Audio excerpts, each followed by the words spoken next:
recorded today for future viewing. I will now hand over to our ASQ moderator, Paulo. Thank you.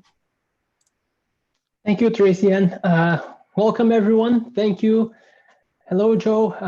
Joselito, I saw you before. I'm going to introduce Joselito's session today. Joe is a lean manufacturing specialist who brings to the table complete understanding of renowned Toyota production system as a result of 7 years of employment directly with Toyota in Asia. He worked there as a production engineer responsible for managing and coordinating a number of milestone projects, including introductions of Toyota Corolla and Camry models. Joe has helped over 100 companies in North America achieve their goals in lean, and also over 200 plus Greenbelt and Blackbelt Lean practitioners. His talk today is Lean's greatest secret, the master key to achieving lasting success for your organization and yourself.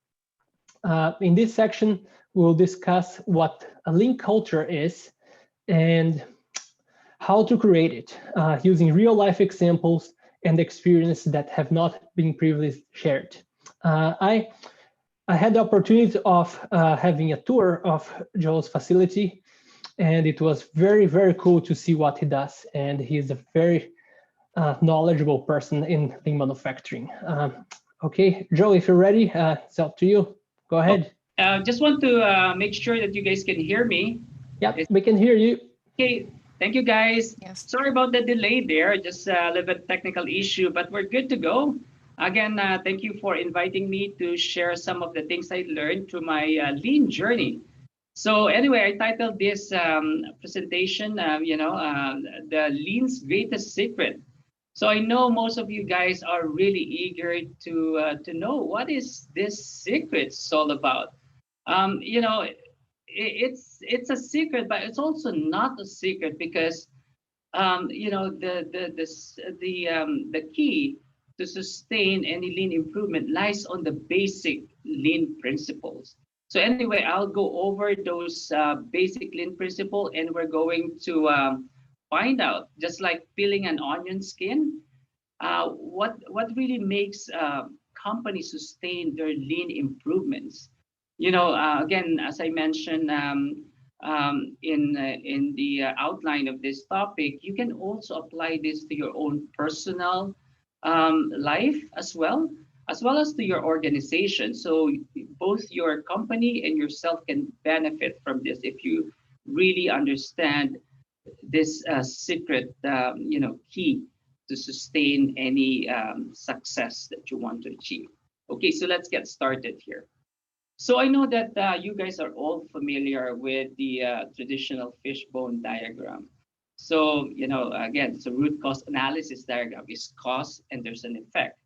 So the traditional fishbone diagram really is one of the key. Understanding of this diagram is really the key in terms of sustaining any lean improvement. So I'll explain first the traditional approach. So the traditional approach is when you have a problem or an outcome, a result, you do a root cause analysis based on 4 areas. You can change it depending on your industry, but there are 4 general areas that you explore. Man or people, machine or equipment, tools, materials, or you can substitute it with information, and also process or method. So in the traditional fishbone, when there's a problem, you ask 3 to 5 times if it's a people issue, equipment issue, material issue, or process issue. But the thing is, this is reactive, meaning to say the problem is already there, and you go back and do a root cause for the problem, what causes the problem. So this is well and good. There's nothing wrong with it. But if you really want to sustain any lean improvement, or you want to continuously improve on how you approach this, you need to reverse the fishbone. When I was working with Toyota for about 7.5 years in Asia, one of my mentors taught me this. that a lot of companies are, are familiar with root cause analysis, fishbone diagram, but they are not familiar in terms of reversing the fishbone. So reversing the fishbone is meaning to say, before the problem occurs, you want to take care of these four areas. It's more a proactive approach. So taking care of these four areas means, I'm just going to give you an example here. So when we explore the machine or equipment part of the fishbone, going back to the previous slide, when you explore this, it's easy, straightforward, right? You have the good, maintenance program in place, TPM, that kind of stuff. So it's good. It helps maintain your equipment machine so it will not break down unexpectedly, so it kind of helps you continue the flow of production or whatever you do if you take care of if you take care of this area. So no problem, straightforward. Also, when you go to materials, same thing. When you have a good quality assurance program, then that's good. You're taking care of materials, information, and data. So again, it's a straightforward thing. So not a rocket science, right?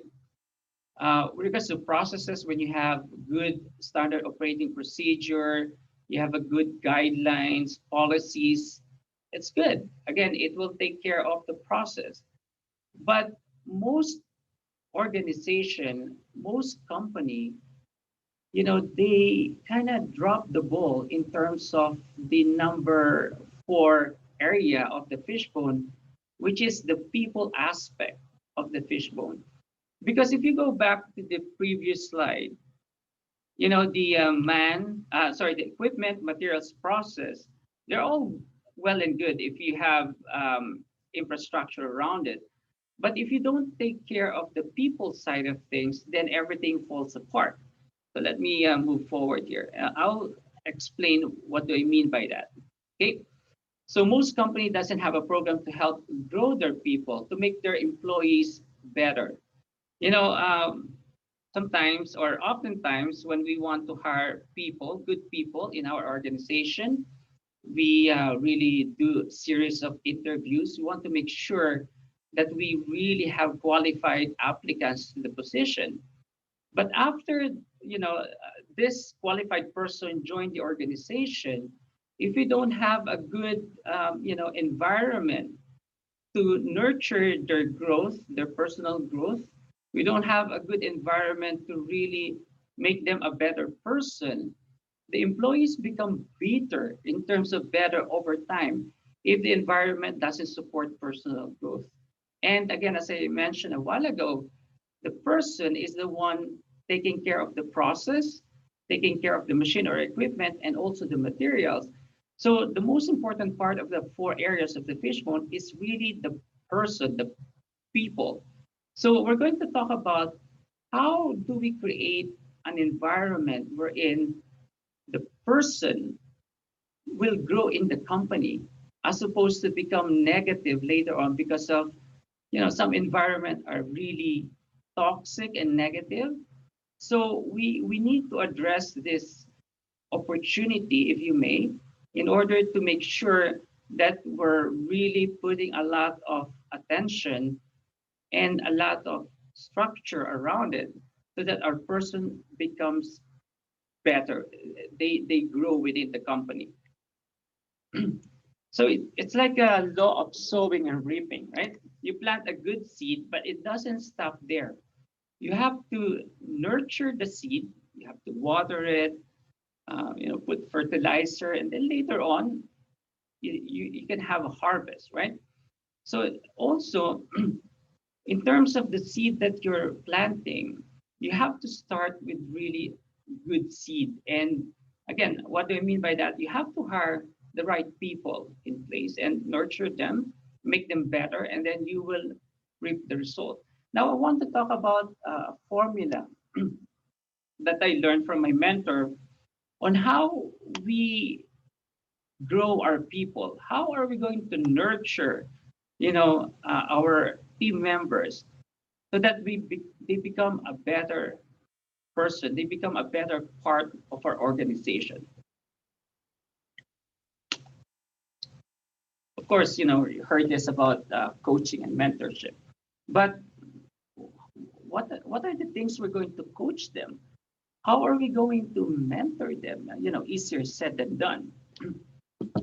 So anyway, I'm going to show you the 7-step formula that I learned from my mentor when I was working with Toyota on how we can grow our people. Again, this is not the only way, but this is one of the ways you can do that. Okay.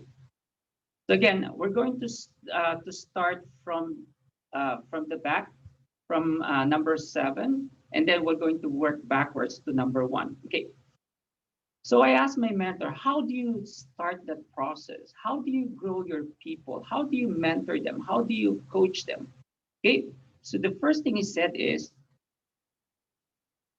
okay, sorry about that.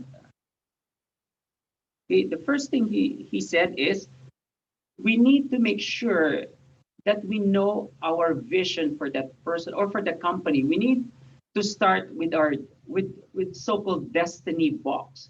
This is where you know your vision, or this is where you put your uh, vision, dream, and goal. So once you have a crystal clear vision of who you want to become as a person or who you want to become as a company, then that's a good starting point, right? So you have a solid, you have a solid goal that you set for yourself. If you want to be number one in your industry, then what number one means should be crystal clear to you. If you want to become successful, then you want to define clearly what success means to you. So after you determine that, then I asked my mentor, how do you how do you arrive there? How do you achieve it? And he said, Joe, you have to go one step backwards. In order for you or your company to achieve your vision, goal, or dream, you have to change your character, who you are as a person or who you are as a company, your core values. Your character should be aligned with your vision, your dream, or your goal. If you want to become number one in your industry, then who you are as a company should be aligned to that vision. You want to be number one in quality. You want to be number one in lead time. You want to be number one in customer service. You want to be efficient.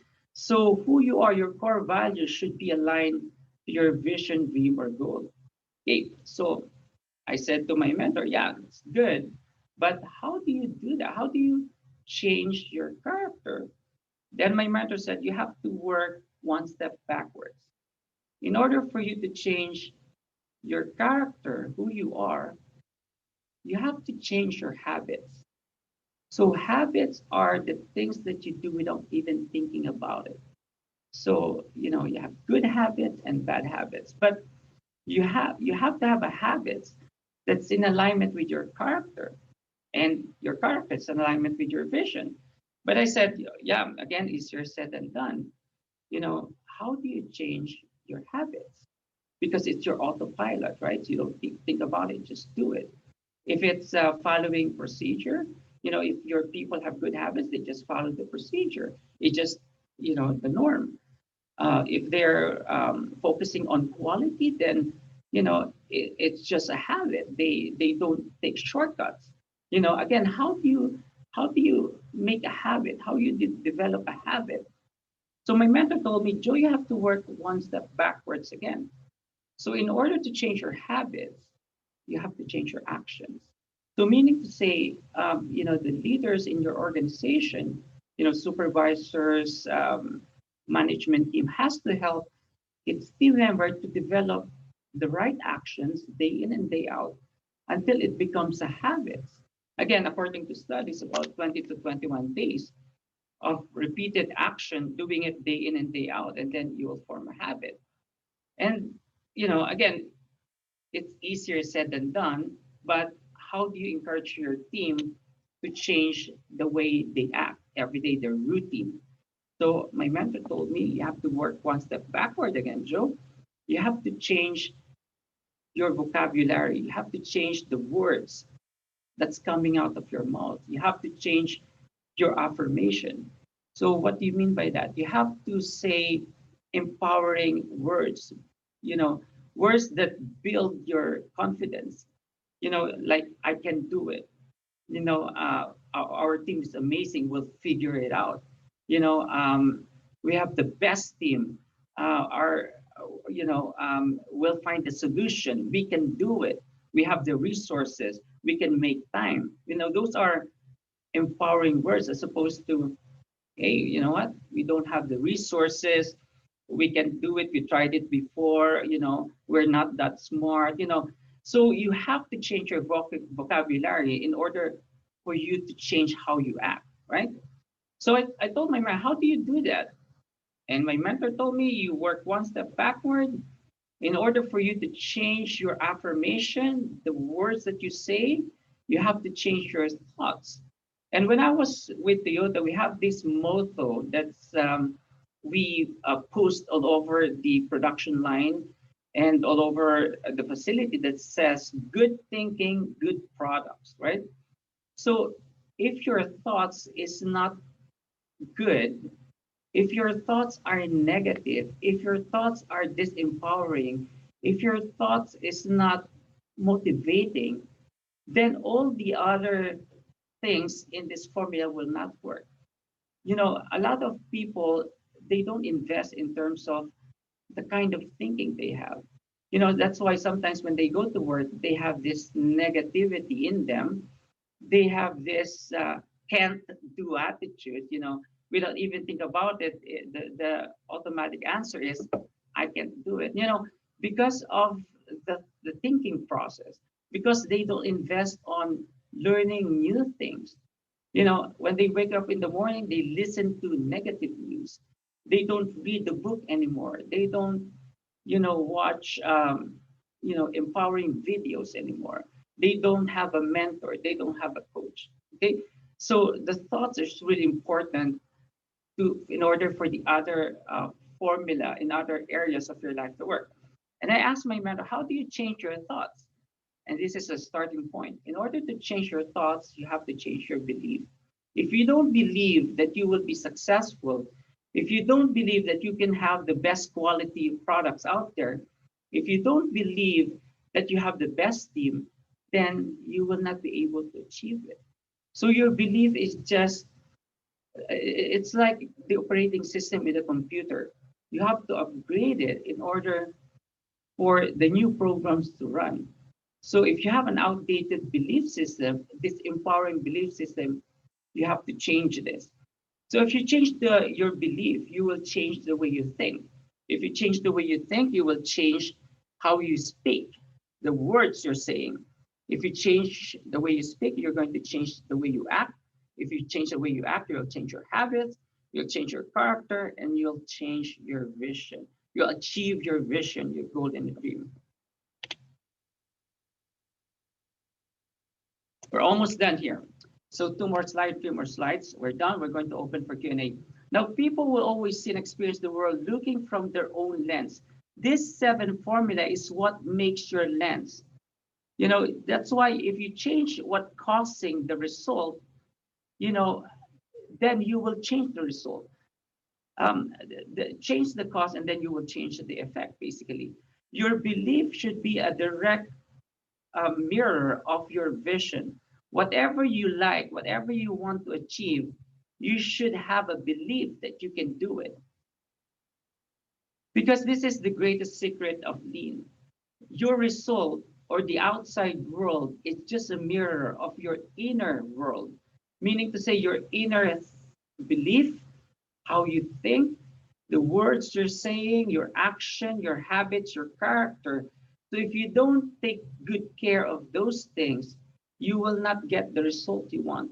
So again, as a summary, if you really want a long-lasting, sustaining result in terms of any improvements, you have to invest on your people. You have to invest in yourself. You have to continuously grow yourself, so your result will be a mirror of your growth. So the best companies out there have the best people, have the best team members. They have a program for personal growth. They're always investing on their people, not only in those 3 areas. So just like, some of the slides or pictures I have here, like Henry Ford said, whether you say you can or you can't, you're absolutely right. Because your belief is going to support your result. So anyway, guys, I just want to end my presentation by saying thank you very much for this opportunity. And there's a lot of things, details to talk about, um, in each part of this formula. But as an overview, I think, the message that we have to focus on personal growth of our people is really one of our priorities in terms of achieving a sustainable improvement. Okay, Paulo, turn it over to you.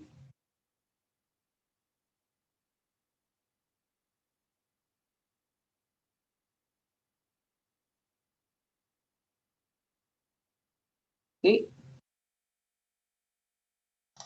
There you go. Now I'm not on mute anymore. okay, Joselito, thank you for that. It was great. I completely agree with you. You gotta believe in it first. And if you believe it and you preach that with passion, people will follow you. I've experienced that myself through good managers and through also bad managers that don't really believe in what they're trying to preach. I'm going to start with some questions here that yes, are coming in. If you have more questions, just write them in. We got a few already. Let's go there. Saying to change thoughts and beliefs is far easier said than done. yeah, What practical steps can be taken to improve this area? yeah. So very good question. Thank you again for that question. So the advice I always give to people is really to evaluate where they spend their time to, right? For example, what kind of activities you do every day that will help you in terms of developing your people or developing yourself. So in terms of for yourself, you can start learning, on YouTube in terms of um, um, different, different topics like Yaruki attitude or can-do attitude, about leadership, about building your team. So as opposed to spending your time, again, listening to negative news out there. In terms of the organization, you can set up programs or a coaching session during your performance review. So not only giving them in terms of how they're doing, but also giving them advice on how they can improve themselves. Again, you can have a book topic that you guys review as a team, and share it with them, because most people after school they don't learn anymore. So you need to continue investing on yourself. So with your 24 hours, then a little bit of time investing on your personal growth, reading books, listening to CD, having a mentor or a coach. I hope I answered your question. Yeah, there's more into it, but yeah. So for now, I think that's the advice I can give you. Yeah, those are good advices. Um, okay, one more question here. Can you equate lean secret with effective employee retention and succession program? Yes. When I joined Toyota, one of my mentor told me is when you're looking for a job, you don't only look for your how much is your salary, but you have to consider who you become as a person by joining that organization. So what I find with a successful organization with a very good program in terms of personal development, helping their people become better, their people really stay there for a long time because they are valued as a person. You know what I mean? So they're not treated as a number. When somebody coaching them, mentoring them, guiding them, investing on their personal growth, oftentimes it's much more valuable than just the salary or the income they're getting from the company. So they become a better person. So as a result of that, they they continue to, uh, to to be in that company for a long time. And then because it helps in the retention of your employees, right? Because they feel really part of an awesome organization. Very cool. Yeah, agreed. One more question here. Yeah. How do you make time to introduce, coach, and succeed on Lean if everyone is swamped with work? Yeah, it's like an example of I want to be fit, but I don't have time to go to the gym. Yeah. A gym membership, a card is not going to give you the result. So you really need to invest time. That's why I use invest because it will not happen automatically, right? So it's a process, just like any other skills. You need to start somewhere, and you really need to curve out time because sometimes there's a lot of work. You will never run out of work. But if you see that this is important, just like taking a break to eat lunch or taking a break to just relax a little bit before going back to work, treat this the same way. So in order for me to better myself and help the company better the organization, we need to invest time on people's personal growth, right? We're not saying a lot of time, just a little bit of time, but do it consistently. Okay. Yeah. Yeah. Cool. All right. Lean is deep rooted in on the core values of the organization. Yes. What is your thought in this? Yeah, a core value is like having you know, we have SOP, standard operating procedure. So core value is really a standard on how the company behaves, right? The core values is only valuable once you live the core values. It's not just words posted on the wall. If you don't live the core values, it's not a core value at all. So you have to back it up with action. So yeah, so that is my thought in terms of the core value. So just like mission and vision statement or core values better compared to the other two, but you need to live it on a day-to-day basis. You really need to show that yeah, this is the standard. If you're in this organization, this is how we want to be, right? So live it. Yeah. So just like lean, when the rubber hits the road, you have to follow the procedure. You have to follow the guidelines in order to achieve the result. So yeah, live the core values. It's same thing as it's a standard. I Yeah, think it becomes a way of life. Yeah. true. Yeah. Okay, there's a good one here. Belief suggests that one needs faith.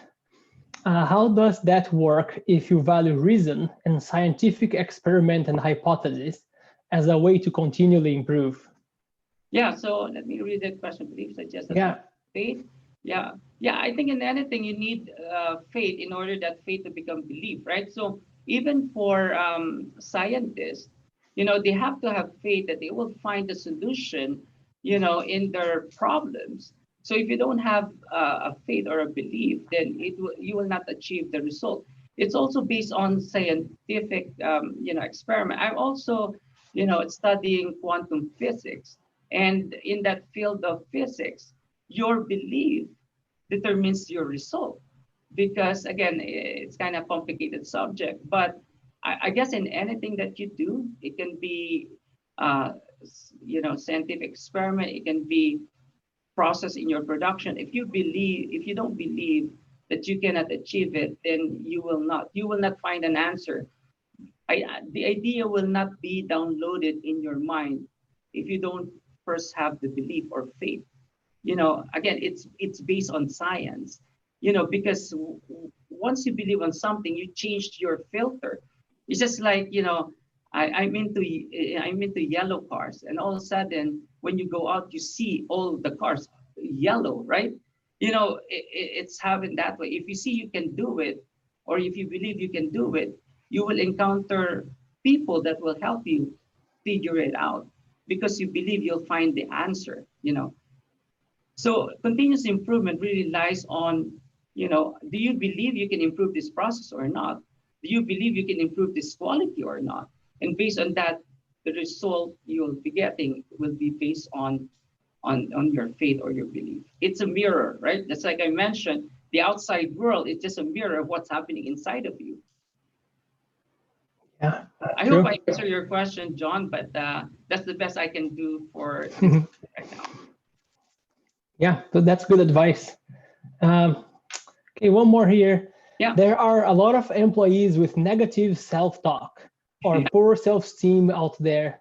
How do we help them grow and prevent them from poisoning a group? Yeah, very good question. The only advice that I can give you is to become an example, right?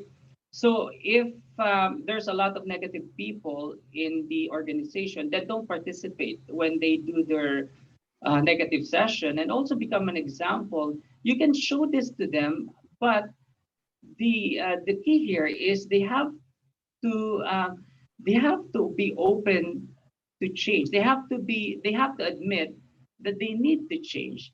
You know, if they don't admit it to themselves that they need to change, then nothing will happen. You can only, again, the best thing you can do is to be an example. If they see you and they like the result you're getting, they're going to ask you anyway. They're going to ask you to help them. But if they don't want to change, then they will not change. Because again, remember in the formula, it's within the person. You can only show them. You know, there's a saying, you can, bring the horse to the water hole, but the horse have to decide to drink from that water hole, right? It's the same thing. You can show the best as you can. You can give them resources, but they need uh, to want them for themselves. Yeah, Yeah. yeah, true. All right, one more question here. How formal does our vision need to be? How long do we need to spend to develop a personal mission and vision? Yeah. Again, just like any other lean um, philosophy, as long as you there's no such thing as how long you put it together, or how short, or how formal or informal. As long as you're true to your vision, as long as that is the thing that you really want, then I think that's the main reason to do a vision and mission or core value. You can do it in a day, you can do it in an hour. If the thing is, do you really know what you want? It's just like a GPS. You cannot arrive your destination if you don't know where you want it to go. So for you or your organization, you have to know what do you want to achieve. One best example is Elon Musk. His ideas are outrageous, but he really believed in his vision, so he achieved great things.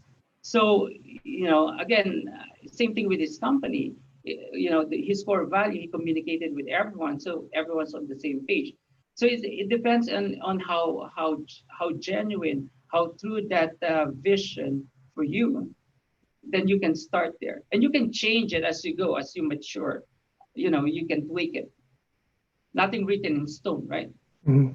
Yeah. Yeah, Like the continuous improvement, continuously improving your vision, goal, dream, core values is the same thing. Don't be stuck to have a perfect core value. Start somewhere and go from there. yeah, that's cool. Those are very good insights.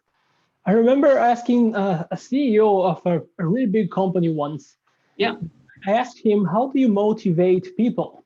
And he's the CEO of a company with more than 50,000 people, and he told me like, "I don't motivate people.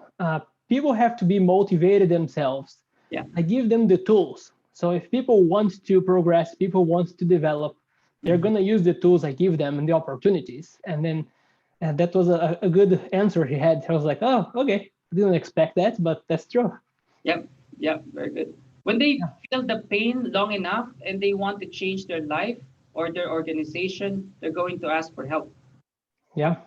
Yeah, and then again, you can share what you learn also from other people. I just learned from the people that gone before me, so I'm just paying it forwards. I'm just sharing what I'm learning from them.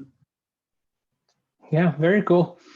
Okay, everyone, thank you for all the questions. Joselito, thank you so much. This was a great presentation. I love your 7 steps to success. I'm going to learn from that. I took some notes here, and I'm going to go over that again, because those are really cool ideas. Well, everyone, thank you very much for all the questions incoming. I'm going to give it back to Tracy Ann. Thank you, Paulo. And thanks to all for attending this session. We'd love to hear your feedback on it. We're kindly asking you to complete this brief poll regarding our speaker today. You should be seeing it on your screen now. So you have 30 seconds to complete the poll.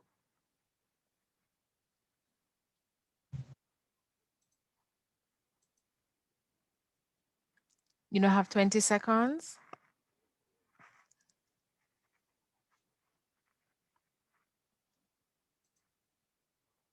You now have 10 seconds. 5 seconds.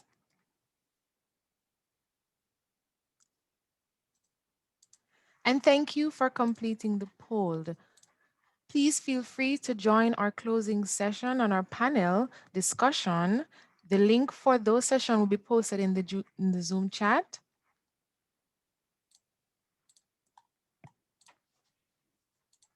Thank you for attending.